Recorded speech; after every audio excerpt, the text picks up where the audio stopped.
अरे कधी खायला मिळालं नाही का रे तुला? ते काय विचारते ते जरा माहिती दे ना त्यांना. हो हो गुरुजी विचारा, तुम्हाला काय पाहिजे ते विचारा. तुमचं नाव? पिंट्या, पंटर पिंट्या नाव आहे माझं. हे असलं कसलं नाव आहे? खरं नाव सांगतो. हा समीर निकम नाव आहे माझं. जन्मतारीख? काय आठवत नाही हो. हा पण माझा बाप म्हणायचा एकदम मनहूस मुहूर्तावर पैदा झालोय म्हणून. हा. बाळ पिंटू काय बाबा? काय शेठ?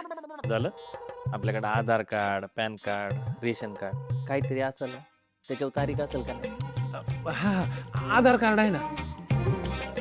ऐकू ना, हे बघा, हे घ्या.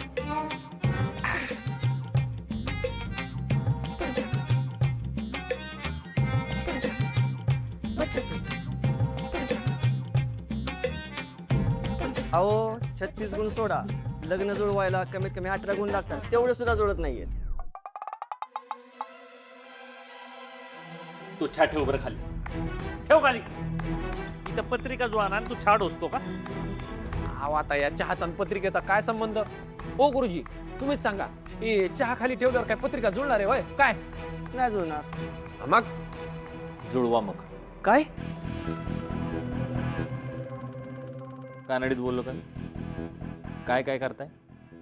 36चे 36 गुण जुळले पाहिजे अशी पत्रिका बनवायची. अहो नाही नाही नाही, शास्त्राच्या विरोधात आहे. आता मला शास्त्र सांगणार का तुम्ही? सांगितलं तेवढं गप करायचं. नाही तर कसं आहे ना, येताना 2 पायावाला आहे, पत्रिका नाही जुळली ना तर जाताना एका पायावर चाला. छत्री हां सांग जरा समजून याला. गुरुजी, जुळवा पत्रिका, नाहीतर तुम्हाला तुमची हाडं जुळवावी लागतील. अयो आता एवढं प्रेमानं मदत मागतायत तर करा की त्यांना मदत. हा बरं ठीक आहे ठीक आहे, देतो जुळवून पत्रिका. मी काय म्हणत होतो, जरा ही जन्मतारीख आणि वेळ पण बघा की काय जुळतंय का. ही कोणाची तारीख? माझी.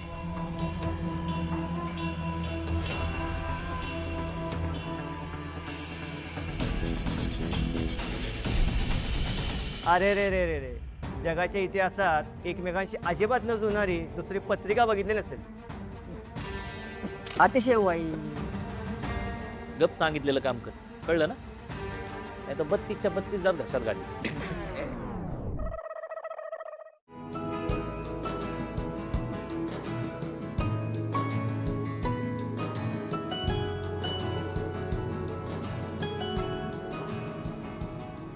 गुरुजी, हा.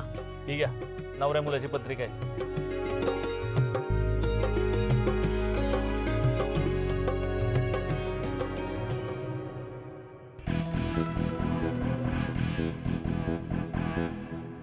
अरे वा, चांगले 34 गुण जमतात की. काय? भारीच किंमत. 34 कशी? 36 जुळ्या प्यायला होत्या ना. लोकांना म्हणजे शंका येईल, 34 गुणांचीच पत्रिका बनवली भटजीनी. पण काय गुरुजी? मुलीच्या पत्रिकेत दोष आहे.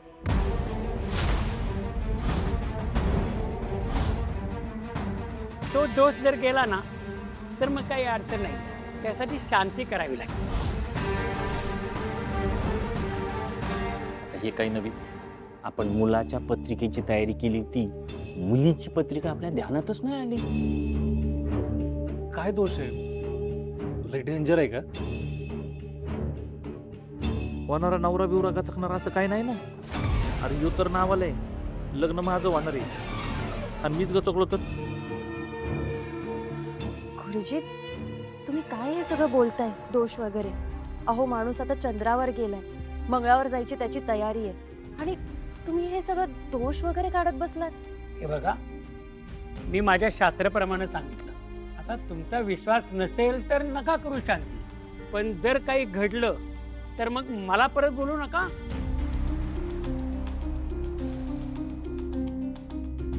नाही नाही, शांती करू. नाही म्हणजे शांती करायला पाहिजे. हा अहो नवरदेवाचा आयुष्याचा प्रश्न आहे हा. बरोबर बोलते ना मी. हो हो, तुम्ही सगळे म्हणाल तसं.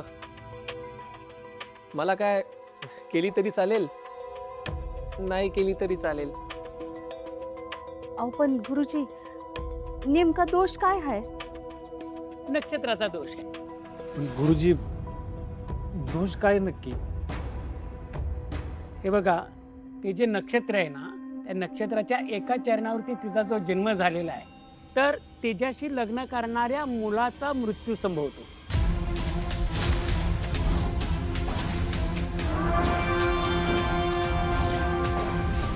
सूर्या, अरे मग कशाला ईशाची परीक्षा घ्यायची? करून टाक बाबा शांती. होय. हां, दाजी करून टाक. अहो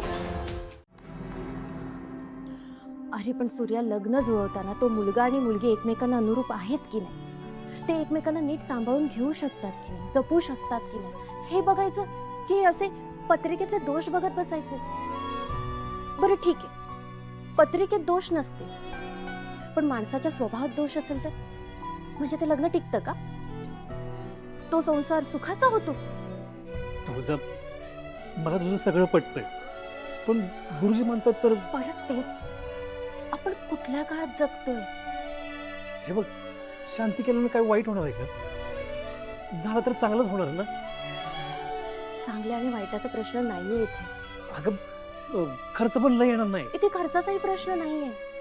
आपण जे करतोय ते चुकीचं आहे की बरोबर आहे, हा प्रश्न आहे. अगं पण काय चुकीचं आहे याच्यात?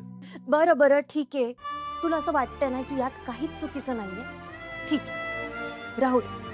पण एक गोष्ट खरी, या बाबतीत आपल्या दोघांचे विचार नाही जुळत.